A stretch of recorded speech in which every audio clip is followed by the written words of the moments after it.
အားလုံးပဲမင်္ဂလာပါခင်ဗျာကျွန်တော် DO2 မြန်မာနေပြီးတော့ပြန်လည်ကြိုဆိုလိုက်ပါတယ်ကဲအခုကျွန်တော်တို့ DO2 မြန်မာနေပြီးတော့အသစ်ထပ်မံထုတ်လုပ်လိုက်တဲ့ဒိုင်ရောထိုးသားရောလုံးဝအဆင်ပြေပြေအသုံးပြုလို့ရမယ်ပေါ့နော်software လေးနဲ့မိတ်ဆက်ပေးပြရသေးဒါကတော့ကျွန်တော်တို့နာမည်လေးကတော့ D2 ဖြစ်ပြီးတော့ကျွန်တော်တို့ဒိုင်ပဲဖြစ်ဖြစ်ကျွန်တော်တို့ commission သမားပဲဖြစ်ဖြစ်အဲ့လိုမျိုးပေါ့နော်အခုမှစပြီးတော့သုံးမဲ့လူတွေရောအကုန်လုံးအဆင်ပြေအောင်ကျွန်တော်တေချာလေးထုတ်လုပ်ပေးထားတာဖြစ်ပါတယ်ဟုတ်ပြီကျွန်တော် software လေးကိုအခုစပြီးတော့ကျွန်တော်ပြပေးမယ်နော်ပထမဦးဆုံးကျွန်တော်တို့ဒီမှာလူသစ်အခုမှစသုံးမယ်ဆိုတော့နှိပ်လိုက်မယ်နှိပ်လိုက်ရဆိုရင်ကျွန်တော်ဒီမှာ activate လုပ်နည်းတို့စတင်သုံးနည်းအကုန်လုံ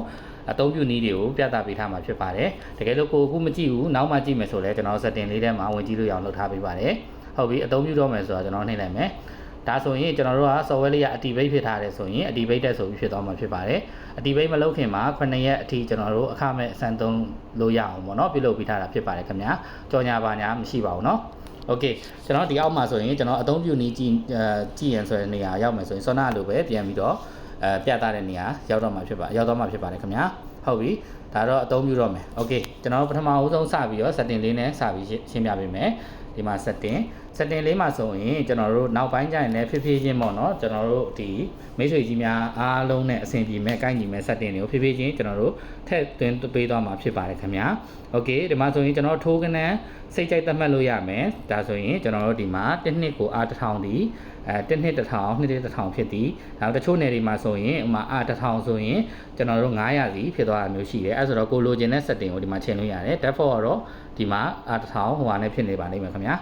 စုစုပေါင်း2000ဆိုတဲ့ဟာလေးပဲဖြစ်နေပါလိမ့်မယ်โอเคစိတ်ကြိုက်ကနန်းသတ်လို့ရမယ် share တဲ့အခါမှာကျွန်တော်ခေါင်းစဉ်တွေမှာနေတွေဘာတွေတခါလေးပါခြင်းနဲ့ဆိုလေကျွန်တော်ဒီ option လေး on ပြီးတော့ share လုပ်လို့ရတယ်ကိုယ့်ရဲ့ခဏန်းတွေပေါ့နော်โอเคdefault အနေနဲ့ကတော့သူကတော့ဖြုတ်ထားမှာဖြစ်ပါတယ်โอเคဟုတ်ပြီကျွန်တော်ဒီမှာစပြီးတော့ကြည့်ရမယ်ဆိုရင်ကျွန်တော်တို့ဒီမှာလောလောဆယ်ဆော့ထားတဲ့ပွဲမရှိသေးဘူးပေါ့နော်ဆော့ထားတဲ့ပွဲရှိရဆိုရင်ဒီမှာစင်ရင်ကျုပ်ဆိုတာလေးရှိပါတယ်အဲစင်ရင်ကျုပ်မှာဆိုရင်ကျွန်တော်တို့ကရက်ချုပ်ရှိမယ်ဟုတ်ပြီရပိုင်းခြားအနေနဲ့ချုပ်တာပေါ့နော်ဥမာပေါ့တစ်ပတ်ချုပ်ဆိုတစ်ပတ်ချုပ်3ရက်ချုပ်ဆိုကျွန်တော်တို့အဆင်ပြေသလိုစင်ရင်ချုပ်လို့ရပါတယ်ချုပ်တဲ့အခါမှာဆိုရင်ရပိုင်းခြားဆိုတာလေးနှိမ့်လိုက်မယ်ဆိုရင်ကျွန်တော်တို့ဘယ်နေ့ကနေဘယ်နေ့လဲပေါ့နော်ဥပမာကျွန်တော်က10ရက်နေ့ကနေပြီးတော့ထားပါတော့15ရက်နေ့ထိစင်ရင်ကိုကျွန်တော်ကချုပ်ချင်တယ်ဆိုရင် okay ဆိုတာလေးကိုနှိမ့်လိုက်ရုံနဲ့အဲ့ဒီအတွင်းထဲမှာရှိတဲ့ရောင်းအားငွေတွေ commission ငွေတွေပေါက်ငွေရောငွေတခါတည်းကျွန်တော်တို့က autoစုပေါင်းအနေနဲ့ပြသပေးမှာဖြစ်ပါတယ်အချုပ်အနေနဲ့ပေါ့နော်ပြီးသွားရင်ကျွန်တော်တို့ကဘယ်လောက်နိုင်ပြီးတော့ဘယ်လောက်ရှုံးတယ်ပေါ့နော်အရှုံးငွေဆိုပြီးတော့အနီလေးနဲ့ပြမယ်အမျက်ဆိုလည်းအမျက်ဆိုပြီးကျွန်တော်တို့ပြမှာခင်ဗျအဲ့မှာကျွန်တော်ကော်ရှင်းတန်းဆိုလည်းကော်ရှင်းတန်းတီးတိုက်ရှိပါတယ်ကာရှင်းတန်းဆိုတာကိုအပေါ်တိုင်းကိုတင်ထားတဲ့ဥမာပေါ့နော်အခုအပေါ်တိုင်းကိုကနေပြီးတော့ကျွန်တော်တို့ဘယ်လိုပြောမလဲခေါင်းချိုးထားတာတို့ကျွန်တော်ကျွန်သီးကာသီးတင်ထားတာမျိုးတွေတို့အဲ့လိုမျိုးတွေဆိုလည်းကြည့်လို့ရတယ်ကျွန်တော်ပွဲစီတစ်ခုချင်းဒီရှင်းတန်းလေးတွေလည်းကျွန်တော်ဒီမှာတစ်ခါလေးကြည့်လို့အောင်လုပ်ထားပေးပါတယ်ဒီမှာစင်းပေါင်းချုပ်ကိုကတခါလေး share လုပ်ချင်တယ်ဆိုလဲ share လေးကိုနှိပ်ပြီးတော့ရောင်းအောင်ငွေကောငွေတခါလေးတွက်ပေးမယ်တွက်ပြီးတော့မှကျွန်တော်တို့ဒီမှာ share လုပ်လို့ရပါတယ်ပြီးရင်ဒီမှာ copy လုပ်ပြီးတော့လည်းကျွန်တော်ပို့လို့ရပါတယ်ခင်ဗျာ okay ဟုတ်ပြီဒါကတော့ကျွန်တော်တို့စင်းချုပ်အနေနဲ့ဟာဟုတ်ပြီကျွန်တော်တို့စပြီးတော့ဒီမှာပွဲချိန်တစ်ခုချင်းဒီကိုလည်းဒီလိုထောက်ပြီးတော့ပြန်ကြည့်လို့လည်းရပါတယ်ဒါကတော့ကျွန်တော်တို့အခု16ရက်နေ့ဖြစ်တဲ့အတွက်ကိုကျွန်တော်အခုဗီဒီယိုလုပ်တဲ့အချိန်မှာပေါ့နော်16ရက်နေ့ဖြစ်တဲ့အတွက်ကိုကျွန်တော်16ရက်နေ့မှာပြပေးနေပါတယ်โอเคကြာတာပဲနေ့16ရက်10လ2025ဆိုပြီးဖြစ်နေမှာဖြစ်ပါတယ်โอเคဟုတ်ပြီလောတဲ့ပွဲစဉ်မရှိသေးပါနဲ့เนาะအဲ့တော့အောက်ကအပေါင်းခလုတ်လေးနှိပ်ပြီးတော့ပွဲစဉ်ပြုလုပ်နိုင်ပါသည်ဆိုပြီးကျွန်တော်ဒါကတော့ software ရဗျာလုံးဝလူနားလည်အောင်ပေါ့เนาะဥစားပေါ့เนาะအခုမှစသုံးမဲ့လူပဲဖြစ်ဖြစ်ဒီ software နဲ့တင်းနီးမရှိသေးတဲ့လူတွေပေါ့เนาะအဲ့လိုလူတွေလည်းလုံးဝအဆင်ပြေအောင်ကျွန်တော်တေချာလေးလုပ်ထားပေးတာဖြစ်ပါတယ်ဟုတ်ပြီကျွန်တော်အခုသူပြောတဲ့အတိုင်းပဲအပေါင်းလေးကိုနှိပ်လိုက်မယ်ကျွန်တော်တို့ဒီမှာပွဲစဉ်ကိုကျွန်တော်နှက်မဲ့ပဲပေးမလားဒါမှမဟုတ်အချိန်လေးနဲ့ကျွန်တော်တို့ကသတ်မှတ်ချင်လားရပါတယ်အချိန်လေးသတ်မှတ်ချင်တယ်ဆိုရင်ဒီနာရီပုံစံလေးကိုနှိပ်လိုက်ရင်အချိန်သတ်မှတ်လို့ရတယ်ဒါမှမဟုတ်လည်းကျွန်တော်မနက်ဆို morning ပေါ့နော်အဲ့ဆို mm ဆိုပြီးကျွန်တော်ပေးလို့ရတယ်ညဆိုလည်းပေါ့ဗျာအဲ့လိုမျိုးလေးကျွန်တော်ပေးလို့ရတယ်တချို့၄ချိန်သမားတွေဆိုရင်တော့ကျွန်တော်အဆင်ပြေသလိုနှက်မဲ့လေးနဲ့ကျွန်တော်တို့သတ်မှတ်ပြီးသွားလို့ရတယ်ဒါမှမဟုတ်လည်းကျွန်တော်တို့ကအချိန်သတ်မှတ်မယ်ပေါ့နော်ဥမာမနက်ပွဲဥမာထားပါတော့12နာရီပွဲဆို12အဲ့လိုမျိုးရွေးပြီးတော့မှโอเคဒါဆိုရင်ကျွန်တော်တို့ mm ဆိုပြီးတော့မှနှက်မဲ့ရေးကျင်တယ်ဆိုလဲရသေးတယ်ခင်ဗျာเนาะโอเคဆိုပြီးတော့နှိပ်လိုက်မယ်ဒါဆိုရင်ကျွန်တော်တို့ကထားပါတော့ဒီမှာဆိုရင်12နာရီ am mm ဆိုပြီးတော့ဖြစ်သွားမယ်ဒီဟာလေးကိုနှိပ်လိုက်တဲ့အခါမှာကို့မှာကော်စားတို့ထိုးသားတို့ရှိတယ်ရှိနေမယ်ဆိုရင်တော့တခါတည်းဒီမှာကိုထည့်တန်းထည့်လို့ရတယ်ပေါ့နော်မရှိသေးဘူးဆိုရင်အပေါင်းလေးကိုနှိပ်မယ်ဟုတ်ပြီနာမည်နေရာမှာကိုယ့်ရဲ့ commission စားနာမည်ပေါ့နော်ဥမာပေါ့ကိုကောင်းကျော်ဆိုရင်KK ပေါ့ဗျာကျွန်တော်တို့က तू ကတကယ်လို့ထိုးသားပေါ့ထိုးသားဆိုရင် commission မရှိဘူးဆိုတော့ထိုးသားဆိုတာလေးကိုနှိပ်လိုက်ရုံပဲ ကယ်လို့ကွာထိုးသားမဟုတ်ဘူးကော်မရှင်တမားဆိုရင်ကျွန်တော်ဒီမှာသူ့ကိုကျွန်တော်တို့ကအမောင်ဥစ္စာပေါ့နော်ကော်မရှင်လေးတတ်မှတ်ပေးလိုက်ပေါ့နော်ဥမာ73ဆို73ဆိုပါဆိုတတ်မှတ်ပေးလိုက်မယ်ကိုကတော့ရော်တဲ့အစရှိမယ်ဒီကတော့ limit ငွေပေါ့နော်ဥမာကိုကသူ့နဲ့3သိန်းဖို့ပဲကိုကတတ်မှတ်ထားတယ်ဆိုရင်3သိန်းဒီမှာရေးထည့်ထားရင်3သိန်းပြည့်တာနဲ့သူ့ကိုကထည့်ပေးလို့မရတော့ဘူးပေါ့နော်3သိန်းပြည့်သွားပြီဆိုတာကိုဝန်နေပြနေမှာဖြစ်ပါတယ်โอเคဒါကတော့ကျွန်တော်တို့က limit ငွေဆိုတာလေးရှိတယ်အဲ့ဒီနေရာမှာကျွန်တော်တို့က limit ငွေထားပါတော့တသိန်းပေါ့နော်ရာထောင်တောင်းသိန်းတသိန်းဆိုပြီးတတ်မှတ်လိုက်မယ်လုံးမြီဆိုတာလေးကိုနှိမ့်လိုက်တဲ့အခါဆိုရင်ကျွန်တော်တို့ဒါကကော်မရှင်တယောက်ထည့်တော့မှာဖြစ်ပါတယ်နောက်တစ်ခါပွဲဖွင့်တဲ့အခါမှာဆိုရင်တော့ထပ်ထည့်ရမလို့တော့ဘူးပေါ့နော်โอเคဒါနောက်တစ်ယောက်ကကျတော့ကျွန်တော်ထိုးသားအနေနဲ့ကျွန်တော်ဖွင့်လိုက်မယ်ဦးကျော်ပေါ့ဗျာဦးကျော်ပြင်စားကတော့80လက်မင်းငွေရတော့သူကျွန်တော်တို့ကလက်မင်းငွေတစ်ခုတတ်မှတ်ပေးလိုက်မယ်ပေါ့နော်ဥမာသူလည်းတသိန်းပေါ့ဗျာโอเคလုံးပြီဒါဆိုရင်ကျွန်တော်တို့ဥကြော်သည်ကျွန်တော်တို့ကထိုးသားဒီမှာဆိုရင်ကော့ဆိုကောထိုးသားဆိုထိုးသားပြနေတယ်တကယ်လို့ကိုကပြင်းချင်းနေဆိုရင်ဒီအောက်ကဒီဘက်ဘေးနေရပေါ့နော်ကျွန်တော်ခဲတံပုံစံလေးနှိပ်ပြီးတော့အမကိုမှားဝါနာမည်တို့အစားတို့ကိုပြင်းချင်းနေဆိုရင်ဒီမှာပြင်လို့ရတယ်ပြီးသွားပြီကျွန်တော်တို့ဒီမှာဖြတ်ချင်တယ်ဆိုရင်ဒီဟာလေးအပေါ်တက်တဲ့ကိုဖိလိုက်ရုံပဲပေါ့နော်ဖိလိုက်တယ်ဆိုရင် KK ကိုဖြတ်ရန်သေးကြပါသလားဆိုရင်ကျွန်တော်ပြတ်သွားမှာဖြစ်ပါတယ်โอเคရအခုတော့ကျွန်တော် KK အတွက်ဗျာကျွန်တော်စင်းထည့်နော်စင်းထည့်မယ်ဆိုတော့အခုဒီမှာပွဲချိန်ကိုလည်းကျွန်တော်ပြင်ကျင်နေရဆိုရင်ဒီမှာနာမည်တွေပါပြင်ကျင်တယ်ဆိုလည်းဒီထဲရောက်တော့မှပြင်ကျင်တယ်ဆိုလည်းရတယ်ဒါကတော့ပေါက်ကနန်းထွက်တော့ဗောနော်ဒီဘက်အဲ့ခဲတန်လေးရဲ့ဘေးနားမှာဒါပေါက်ကနန်းထွက်သွားရင်တော့ဒီမှာဒါလေးကိုနှိပ်ပြီးတော့ပေါက်သီးထည့်ပေးရမှာဖြစ်ပါတယ်အဲ့ဆိုရင်တော့စင်းတစ်ခါလေးတန်းချုပ်သွားမှာဗောနော်โอเคဟုတ်ပြီစပြီကျွန်တော်အခုလောတဲ့ကော်မရှင်ကျွန်တော်တို့ KK ကိုကျွန်တော်ထည့်မယ်အဲ့ဆိုတော့ KK လားဘာလားဆိုတာသိကျင်တယ်ဆိုရင်အပေါ်ဘယ်ဘက်အပေါ်ဆုံးတောင်းလေးမှာဆိုရင် KK ဆိုပြီးပြနေတာပေါ့နော်အဲ့ဆိုသူတယောက်စာရဲ့ဒီတပွဲစာရဲ့ကျွန်တော်တို့ဘောင်းချာတွေလဲကြတွေကျွန်တော်တို့ရှင်းလန်းတွေကိုလည်းကျွန်တော်ဒီမှာတစ်ခါနဲ့လွယ်လွယ်ကူကူကြည့်လို့ရအောင်လုပ်ထားပေးရပေါ့နော် Okay ဟုတ်ပြီအဲ့ဆိုရင်တော့ဒီဟာလေးကတော့ကျွန်တော်တို့ O1 online မှာပါတယ် feature နဲ့အတူတူပဲဖြစ်ပါတယ်ဒီဟာလေးကအမြန် function လေးကျွန်တော်တို့ဒါ O1 ကနေပြီးတော့ customer တွေစိတ်တိုင်းကြိုက်ပေါ့နော်စိတ်တိုင်းကြပါเนาะကျွန်တော်တေးချာလေးဒီထွင်ထုတ်လုပ်ပေးထားတာဖြစ်ပါတယ်ခင်ဗျာโอเคစပြီကျွန်တော်ကဏ္ဍလေးထည့်မယ်ကဏ္ဍလေးကိုတစ်ဆိုတာလေးရဲလိုက်တာ ਨੇ တစ်ကိုပတ်မလားထိတ်နောက် break ကြိုက်တယ်လို့ကိုကတတ်မှတ်လို့ရပါတယ်ခင်ဗျာโอเคတစ်လေးကိုမှကျွန်တော်ထားပါတော့900ဘိုးကိုကျွန်တော်တို့ထိတ်ဆွဲလိုက်မယ်ဒါဆိုတစ်ထိတ်10ခွဲထွက်သွားမှာဖြစ်ပါတယ်โอเคဟုတ်ပြီအဲ့ဆိုရင်ထိုးမြီဆိုတာလေးကိုကျွန်တော်တို့နှိပ်လိုက်မယ်အဲ့ဆိုရင်ကျွန်တော်တို့ဒီမှာလဲကြဆိုတာလေးဝင်လိုက်ရင်ဒီမှာတက်ထိတ်တွေဝင်နေတာဖြစ်ပါတယ်ကျွန်တော်ဒီမှာပေါချာလေးသွားမယ်ဆိုရင်เนาะဒီမှာပေါချာ10ခွက်ဆိုပြီးတော့12နာရီ30ခွန်ပေါ့အခုကျွန်တော်လက်ရှိအချိန်ပေါ့เนาะအဲ30ခွန်မှာ10ခွက်ဝင်သွားပြီဖြစ်ပါတယ်ထောက်လိုက်ရင်เนาะကျွန်တော်ဒီမျိုးလေးပြတော့မှာဖြစ်ပါတယ်ပေါချာကုန်တယ်အဲ့မှာကျွန်တော်တို့က print လုပ်မယ်ဆိုရင်ကျွန်တော်ဒီမှာ print လုပ်တဲ့ function လေးပါတစ်ခါလေးထည့်ထားပေးမှာဖြစ်ပါတယ် okay ဟုတ်ပြီဒါကတော့ကျွန်တော်တို့ share သူ့ကိုပြန်ပို့ခြင်းလို့ share ဒီမှာဆိုရင်မဟုတ်သေးဘူးပြန်ပြင်ခြင်းလဲဆိုလဲကျွန်တော်တို့ရပါတယ်ခင်ဗျာ okay ဒီမှာနှိပ်မယ်ပေါချာကိုသွားမယ်ပေါချာကိုသွားပြီးဒီခဲတံပုံစံလေးကိုနှိပ်လိုက်တာပေါ့နော်ဥမာရောဒီမှာကျွန်တော်တို့ဖွင့်ထောက်ပြီးကြည့်လိုက်မယ်ဗျာကြည့်လိုက်လို့မှဥမာ13900ကိုမဟုတ်ဘူးထားပါတော့1000မိုးပေါ့နော်1000မိုးဆိုရင်ကျွန်တော်တို့139ပြည့်နေတယ်ဆိုဒီခဲတံလေးကိုနှိပ်လိုက်ရုံပဲဗျနှိပ်ပြီးတော့မှကျွန်တော်တို့ကဒီ139ဆိုတဲ့ဟာလေးကိုကျွန်တော်တို့ကဖြတ်လိုက်ရမှာပေါ့sorry နှိပ်လိုက်ရမှာပေါ့နော်ဒီ139ဆိုတဲ့အပေါ်တက်လေးကိုနှိပ်ပြီးတော့မှကိုကဒီမှာနောက်မှာ1000ဆိုဆိုတာပြင်လို့ရပါတယ်ပြောချင်တာဘောက်ချာမှားပြီးထည့်ပြီးလဲစိတ်ပူစရာမလိုဘူးပေါ့နော် okay အဲဆိုတော့ကျွန်တော်ဒီမှာ139ဆိုတာနှိပ်မယ်1000ဆိုတာနှိပ်မယ်ပြီးရင်ဒီအမှန်ချစ်လေးပေါ့နော်ကျွန်တော် keyboard ကအမှန်ချစ်လေးကိုနှိပ်လိုက်တဲ့အခါဆိုရင်139 1000နှိပ်မယ်ပြီးရင်ပြန်ထိုးလိုက်တဲ့အခါမှာဆိုရင်ကျွန်တော်ဘောက်ချာလေးပြန်သွားကြည့်လိုက်မယ်ပြီးပြန်ထောက်ကြည့်လိုက်မယ်ဆိုရင်139 1000ဖြစ်သွားမယ်စုပေါင်းငွေက9500ဖြစ်သွားမယ်ဒါကကိုမှားသွားခဲ့လေပြန်ပြင်လို့ရတယ်ကျွန်တော်တို့ဒီမှာဟိုဘောက်ချာကြီးကိုဖြတ်ပြီးတော့အသစ်ပြင်ရိုက်နေကြမလို့တော့ဘူးပေါ့နော်โอเคပြီးရင်ဒီညာဘက်အပေါ်တောင်ဆောင်ထဲမှာကျတော့ဒါဒီ KK ရဲ့လက်ရှိရောင်းရငွေလေးပေါ့နော်ကိုက KK နဲ့ရောင်းထားတဲ့ငွေလေးက9500ရှိတယ်ဆိုတာလေးကိုပြပေးတာဒါတော့ဘောက်ချာနံပါတ်တွေပါကိုကရှာခြင်းလဲဆိုလဲမနှိပ်ပြီးတော့မှဘောက်ချာနံပါတ်လေးနဲ့ရိုက်ရှာလို့ရတယ်ပေါ့နော်โอเคဟုတ်ပြီဒါကတော့ KK ကိုကျွန်တော်ထည့်ရွားဆိုတော့ကျွန်တော်ဒီမှာနောက်ထပ်တစ်ယောက်လောက်ကျွန်တော် try မယ် UK ပေါ့နော် UK ကတော့ထိုးသားဆိုရင်ကျွန်တော်2 3 4ကိုမှကျွန်တော်900ကိုကျွန်တော်အခုဒီကနန်းတစ်ခွက်နဲ့တစ်ခွက်ကိုကျွန်တော်တို့ပြောင်းတဲ့ခါမှာပေါ့နော်ဒါတော့မှားနေတယ်လို့ပြလိမ့်မယ်ကျွန်တော်ဘာမှမလုပ်ထားလို့ပေါ့နော်โอเคအဲ့တော့2 3 4ကိုမှကျွန်တော်ဒီမှာအန်နာလေးတစ်ချက်နှိပ်လိုက်မှာပေါ့နော်ဆိုပါစို့ဒီမှာပေါ့ကျွန်တော်ကနန်းရိုက်လိုက်မယ်ဗျာအမှ2 3 4ဒါဆိုခွေမဲ့ကဏ္ဍပေါ့နော်ပြီးရင်ကျွန်တော်အမောင်းရိုက်တော့မယ်ဆိုရင်ဒီအန်နာလေးကိုနှိပ်လိုက်အောင်ပဲပေါ့နော်ဒီကောင်လေးပေါ့နော်အကောင်လေးနှိပ်လိုက်ရုံနဲ့ကျွန်တော်တို့ကတစ်ခါတည်းကာစာဟိုဘက်ရွှေ့ပဲပါအမောင်းတူတယ်ဆိုရင်ကျွန်တော်ခွေဆိုခွေကတ်ဆိုကတ်နှိပ်လိုက်အောင်အမောင်းမတူဘူးဆိုရင်တန်းရိုက်လိုက်အောင်ပဲဗျနော်အဲ့ဆိုကျွန်တော်တို့ခွေမလားကတ်မလားခွေမယ်ဆိုခွေကိုနှိပ်လိုက်မယ်โอเคအဲ့မှာဆိုဘယ်နှလုံးခွေရတယ်နော်ကျွန်တော်အခုပြန်ရှင်းပြီးပြန်ထိုးပြမယ်ဥမာ2 3 5 9 9 3ညကိုကျွန်တော်တို့ကဘာလုပ်မလဲ900ကိုခွေမယ် နော်အဲ့ဆိုရင်ရှိသလောက်ကနန်းအောင်တစ်ခါလေးတန်းခွေဝေးသွားမှာဖြစ်ပါတယ်ခင်ဗျာဟုတ်ပြီကျွန်တော်တို့ထိုးလိုက်မယ်ထိုးလိုက်တဲ့အခါမှာဆိုရင်ဒီမှာ1000ခွဲဆိုပြီးပြမယ်ပြီးတော့ဆိုရင်ကျွန်တော်တို့ဒီမှာတစ်ခါလေးပေါ့နော်ဒီမှာပြပေးနေပြီမှာโอเคဒီမှာတော့ပေါက်ချလေးပါပြမယ်သူစီကိုက share ခြင်းနဲ့ဆိုလဲတစ်ခါလေးတန်းပြီးတော့တန်း share လိုက်လို့ရပါတယ်ခင်ဗျာโอเคဒါဆိုသူစီကျွန်တော်တို့ share လိုက်တယ်ပေါ့နော် share လိုက်တဲ့ပုံစံလေးပေါ့โอเคအဲ့ဒါမှကျွန်တော်တို့စနာ setting ထဲမှာဆိုအချိန်ကြီးကောင်းတင်ထည့်ခြင်းနဲ့ဆိုလဲထည့်လို့ရတယ်တချို့တိုင်းနေကြတော့မကြိုက်ဘူးဗျာမကြိုက်လည်းမထည့်လည်းပြဿနာမရှိဘူးเนาะโอเคအဲ့ဆိုတော့ဒါကကျွန်တော်တို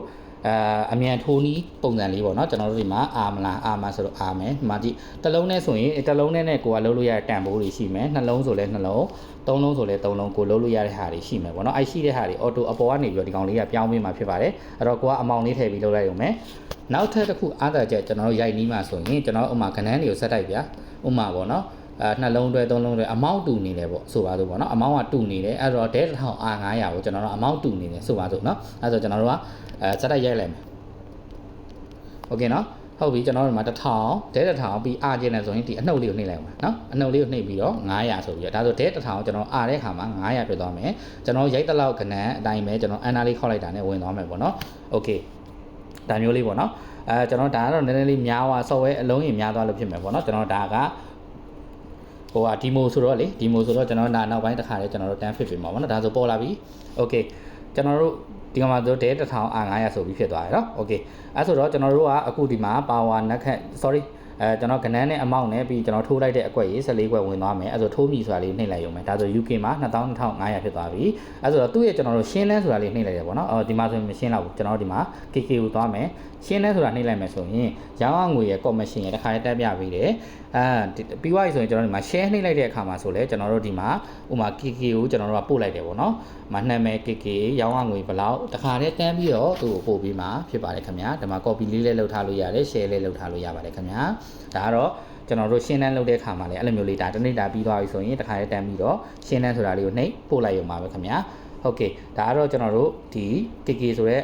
sorry ကျွန်တော်ထိုးတဲ့ပုံစံနဲ့ဟိုဟာနဲ့ပေါ့နော်ကျွန်တော်ကဏ္ဍပေါက်ချကြည့်တဲ့ပုံစံနဲ့ okay အဲ့ဆိုတော့ကျွန်တော်တို့ဂျုံသီးကာလီနှုတ်တော့မယ်ပေါ့နော်ဂျုံသီးကာလီနှုတ်တော့မယ်ဆိုရင်ကျွန်တော်တို့ကဒီပွဲစဉ်တွေဝင်မယ်ဗျာယခုပွဲစည်ရင်းချုပ်ဆိုတာရှိတယ်နော်ဒီအပြင်ဟာနဲ့မတူနော်ဒါကြတော့အကုန်လုံးပေါ့ပွဲစဉ်အားလုံးစည်ရင်းချုပ်ဒီကောင်လေးရဲ့ကြတော့ကျွန်တော်တပွဲချင်းစီရဲ့စည်ရင်းချုပ်အခုလက်ရှိကျွန်တော်တို့ဖွင့်ထားရမနက်ဆိုမနက်ရဲ့ပွဲစဉ်ရဲ့စည်ရင်းချုပ်အဲ့ဆိုတော့အခုအဲ့ဒါကိုနှိပ်မယ်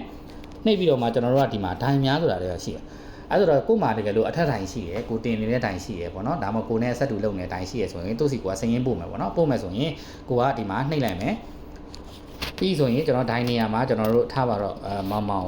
sorry ကျွန်တော်တို့ဒီဥစားပေါ့နော်ကိုထုတ်ပေါ့ HTUT ထုတ်ပေါ့ဗျာကျွန်တော်အမြန်လေးလုပ်လိုက်မယ်သူကကိုပေးတဲ့ commission လေးကျွန်တော်လုပ်လိုက်မယ်โอเคစားကတော့80ပြီးရင်ကိုနဲ့သူနဲ့ limit ရှိလားရှိတယ်ဆိုရင်လည်း limit ထားမရှိဘူးဆိုရင်ကျွန်တော်ကဏ္ဍနဲ့အများကြီးရိုက်ထည့်ပေးလိုက်ပေါ့နော်ဒါမျိုးလေးရိုက်ထည့်ပေးလိုက်ပြီးရင်လုံးပြီဆိုတာလေးနှိပ်လိုက်โอเคဒါဆိုကိုနဲ့ကိုထုတ်ကကိုထုတ်နဲ့ကိုနဲ့ဒါအနေထားပေါ့နော်โอเคရပြီအဲ့ဆိုတော့ကိုကဂျုံသီးကာစီထုတ်တော့မယ်ဆိုရင်ကျွန်တော်ဆောနာလို့တိုင်များတွေကိုပြန်ဝင်မယ်ဒီမှာထွတ်ရှိမယ်ထားပါတော့ဘယ်နှယောက်ရှိပေါ့နော်ကိုကဒီမှာသတ်မှတ်ထားလို့ရတယ်ပြီးသွားပြီဆိုရင်ထွတ်ဆိုတာလေးကိုနှိပ်မယ်နှိပ်လိုက်ပြီဆိုတာနဲ့ကိုကဒီမှာတခါတည်းကိုပေါ့နော်ကာကွက်တခါတည်းတန်းရိုက်ထည့်လို့ရသလိုဥမာကိုစီမှာလုံးဝပတ်စံမယူဘူးဗျအပေါ်တိုင်းအတွက်စင်းအကူအနေနဲ့တီးတန့်တင်နေစင်းရင်းချုပ်တာမျိုးလုပ်ပေးတယ်ဆိုလဲဒီ software ကဆွမ်းနာလို့ဒိုင်နေရာမှာသွားပြီးတော့တီးတန့်ရိုက်ထည့်နေုံပဲရိုက်ထည့်ရုံနဲ့တခါတည်းဒိုင်နဲ့ကိုနဲ့စင်းတခါတည်းတန်းထွက်ပြီးမှာပေါ့နော်โอเคအဲ့တော့ကာကွက်ထည့်သွားမယ်ကာကွက်ထည့်တဲ့နေရာရောက်ပြီဆိုရင်ကျွန်တော်ဒီမှာလက်ရှိကျွန်တော်တို့စုပေါင်းအမောင့်နဲ့ကျွန်တော်တို့ဟိုဟာလေးထွက်လာပါလိမ့်မယ်ခင်ဗျာတိုတယ်အကွက်ကြီးအားလုံးပေါင်းကျွန်တော်ငွေရ3200ရှိတယ်ဒီမှာ maximum နဲ့ minimum ကျွန်တော်တို့ပြထားပြီးတယ်ဒါကတော့ကျွန်တော်ဈာ80နဲ့ဒါပောက်သွားခဲ့ရင်ရှုံးနိုင်အောင်ကျွန်တော်တို့ကတွက်ထားပေးတာဖြစ်ပါတယ်ခင်ဗျာโอเคအဲ့မှာကျွန်တော်က1000ရှိတဲ့အတွက်ကိုကျွန်တော်900ယူမယ်ဗျာ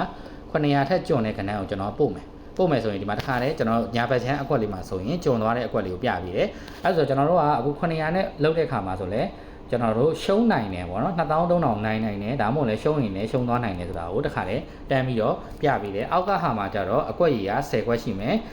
ကျွန်တော်တို့စုပေါင်းအမောက်က4500ရှိမယ်ကျွန်တော်ဒီဟာလေးကိုလည်းကျွန်တော်ဖြည်းဖြည်းချင်းပေါ့နော်နောက်လူအားလုံးနဲ့ကျွန်တော်ဒီပေါ့နော် customer တွေရဲ့တောင်းဆိုမှုပုံမှန်မူတည်ပြီးတော့ up to date ပြင်ဆင်ပေးသွားမှာဖြစ်ပါတယ်ခင်ဗျာ okay စပြီဒါဆိုရင်ကျွန်တော်တို့ကကိုလိုချင်တဲ့ဇာတ် okay ပြီရတယ်ဟိုဒီတိုင်းပဲပေါ့နော်ဒီမှာ okay သွားပြီဆိုရင်ကျွန်တော်တို့ကကာကွက်ထည့်ဆိုတာလေးကိုနှိပ်လိုက်မယ်ဒါဆိုရင်ကျွန်တော်တို့ဇာတ်အနေနဲ့ရောက်သွားမှာပေါ့နော်ဒီမှာတကယ်လို့ကိုထည့်ချင်တာရှိတယ်ဆိုထပ်ထည့်လို့ရမယ်ဒီမှာထည့်တဲ့ဟာဒီကျွန်တော်တို့ကဟ ဟိုရောင်းထားပြီးသားဟာတွေကနှုတ်မှာမဟုတ်ဘူးเนาะအဲ့ဒါလေးတော့ကိုကတည်ဒါကြတော့ကျွန်တော်တို့ရောင်းထားပြီးသားဟာတွေကနေနှုတ်သွားမှာเนาะโอเคအဲ့ဆိုကျွန်တော်တို့ကာကွက်ထိုးမိဆိုတာလေးနှိမ့်လိုက်တာနဲ့ကျွန်တော်တို့ကာကွက်ထဲကိုရောက်သွားပါပြီအဲ့ဆိုတော့သူနဲ့ကိုနဲ့ဆင်းရင်းမှာကျွန်တော်တို့ထွက်လိုက်တာနဲ့ပေါ့နော်တခါလေးတက်ပြီးတော့အရင်နေအောင်ပြန်ရောက်သွားမယ်အဲ့မှာ4500ဆိုတဲ့ဟာလေးကဒါကာစင်းရင်းလေးပေါ့နော်နှိမ့်မယ်ရှင်းတဲ့အောင်နှိမ့်လိုက်မယ်ဆိုရင်ဒါသူနဲ့ကိုနဲ့ဆင်းရင်းเนาะအဲ့ဆိုတော့ကိုကရှုံးနေသဘောတော့ဟိုသွားပေါ့နော်ဟိုမိုင်းနဲ့ပြနေပေါ့နော်ကိုစီမှာကျတော့โอเคအဲ့တော့ပွဲပြီးတော့မှပဲရှုံးနိုင်အောင်သူကပြမှာโอเคဒါသူ့ကိုကပေးရမယ်ဟာပေါ့နော် sorry ကျွန်တော်ပြန်ပြမယ်ဒီမှာဆိုရင်4500သူ့ကိုကျွန်တော်ပို့ထားတယ်သူ့စီက commission ရတာဒါဆိုသူ့ကိုကပေးရမယ်ငွေပေါ့နော်အနီအနေနဲ့ပြပေးတယ်ဒါဆိုကိုထုတ်ကိုကျွန်တော်ကပေးရမယ်ငွေဒါဆိုတော့ဒါအပေါ်တိုင်းနဲ့ကျွန်တော်နဲ့ဆင်းရင်းလုပ်တဲ့ပုံစံလေးပြီးသွားပြီ okay အဲ့တော့ထွက်လိုက်တဲ့အခါမှာဘာတွေပြောင်းသွားပြီလဲကျွန်တော်ဒီမှာဆိုရင်ကျွန်တော်ရောင်းရတဲ့ငွေတွေအမြတ်ငွေတွေဒါကတော့ commission တွေကာတာတွေကကြတော့ကျွန်တော်ပွဲပြီးသွားမှာပါပဲသူကတွက်ပေးမှာပေါ့နော်လောလောဆယ်မှာကျွန်တော်က3000ကျော်ရှိတယ် okay အဲ့ဆိုကျွန်တော်တို့ကဘောင်ချာလေးသွားပြီးတစ်ချက်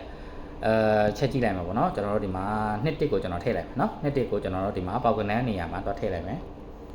ဒါဆိုရင်ကျွန်တော်တို့က2တစ်ထွက်သွားပြီဆိုရင်ကျွန်တော်ပွဲချုပ်စင်ရင်းလေးကိုသွားလိုက်မယ်ဆိုရင်တခါလေးတန်းပြီးတော့အမှာကဏ္ဍဆုံးတွက်ပြီပေါ့နော်ဒါဆိုအပေါ်မှာခေါင်းစဉ်ရှိမယ်ရောင်းရငွေရှိမယ်ကော်ငွေပေါက်ငွေရုံငွေပေါ့နော်ဒါမျိုးလေးတွေကျွန်တော်တို့ကပြသွားပေးမှာဖြစ်ပါတယ်ခင်ဗျာအဲ့မှာဆိုရင်ကျွန်တော်ဘောက်ချာဆိုလဲလုံးဝ share ပေါ့နော်ဒိုင်ရှိမယ်ကဘောက်ချာရှိမယ်ကလဲချာရှိမယ်နော်ကဘောက်ချာပြီးသွားပြီဆိုရင်ကာရှင်းတန်းလို့ပြီးရရှိမယ်အဲ့မှာဒိုင်တဦးချင်းဒီရဲ့ကိုနဲ့ရှင်းတန်းတွေကိုတခါတည်းတေချာတွက်ပြီးထားမှာဖြစ်ပါတယ်ဘောက်ချာဆိုတဲ့ထဲမှာဆိုလဲကျွန်တော်တို့ဒါဘောက်ချာစုစုပေါင်းလေချာဆိုလဲလေချာအားလုံးတုတ်တယ်ပေါ့နော်ဒါကြတော့ရောင်းထားတဲ့ဟာပေါ့နော်ဘယ်ဖက်ချမ်းဟာကြတော့လေချာကာနုတ်ဆိုတာကြတော့ကာနုတ်လုတ်ထားတဲ့လေချာပေါ့နော်ဒါကြတော့ရောင်းထားတဲ့လေချာ3100ကျွန်တော်တို့ကာနုတ်လုတ်ထားတာ26,500ကျန်တယ်ဒါကိုစီမှာကျန်နေတဲ့ပတ်စံနော်အဲ့ဆိုထွက်သွားတဲ့ဟာလေးကြတော့ဒီမှာ2တစ်ဆိုပြီးပြထားတယ်ဒါဆိုရင်ကျွန်တော်2တစ်ကကျွန်တော်တို့ကဒီမှာကော်စားထိုးသားအနေနဲ့ကျွန်တော်တို့က900ကိုပါထားတာရှိရ UK ဆိုတော့မှဦးကျော်ပေါ့နော်ဦးကျော်မှာကျွန်တော်တော့ပေါက်နေတာပေါ့နော်ပေါက်နေဆိုတော့ဒီမှာတော့ပြနေတာ okay အဲ့မှာ9ယောက်ရှိရဆို9ယောက်ကျွန်တော်တခါလေးဒီမှာပြအောင်ပါ okay အဲ့လိုမျိုးလေးတွေလည်းကျွန်တော်တေချာလုပ်ထားပြီလေကော်ရှင်းနဲ့မှာဆိုလဲကျွန်တော်တို့ဒီမှာဘဒုစီမှာနိုင်ပြီးတော့ဘဒုကိုကွာရှုံတယ်ဘယ်လောက်ပေးရမှာဆိုတာတခါလေးတွက်ပြပေးထားမှာဖြစ်ပါတယ်ဟုတ်ပြီ software ကတော့သုံးချင်းရတော့ပေါ့နော်အချိန်တခါတည်းတန်းပြီးတော့ဟိုစားပေါ့နော်ဘယ် software မဆိုပေါ့အချိန်လေးတော့နည်းနည်းပေးပြီးတော့လေးလာဖို့လိုအပ်ပါတယ်ပြီးရင်လိုအပ်တာမှန်သမျှအောင်လည်းကျွန်တော်တို့အကြံဉာဏ်ပေးလို့ရတယ်နားမလည်တာရှိရင်လည်းမေးလို့ရတာဖြစ်ပါတယ်ဒါတော့ကျွန်တော်တို့ DO2 ကနေပြီးတော့အသစ်ထပ်မံထုတ်လုပ်မယ် offline version ကျွန်တော်တို့ပေါ့နော်ဒါ demo video လေးဖြစ်ပါတယ်ခင်ဗျာ tablet မှာနဲ့ကျွန်တော်တို့ဖုန်းမှာထုတ်ဟိုစားအသုံးပြုရန်အတွက်ရည်ရွယ်ပြီးတော့ထုတ်လုပ်ထားတာဖြစ်ပါတယ်ခင်ဗျာဟုတ်ပြီကျေးဇူးအများကြီးတင်ပါတယ်ဟိုစားပေါ့နော်နောက် update တွေရှိတဲ့အခါလည်းထပ်ပြီးတော့တင်သွားပေးမှာဖြစ်ပါတယ်ခင်ဗျာ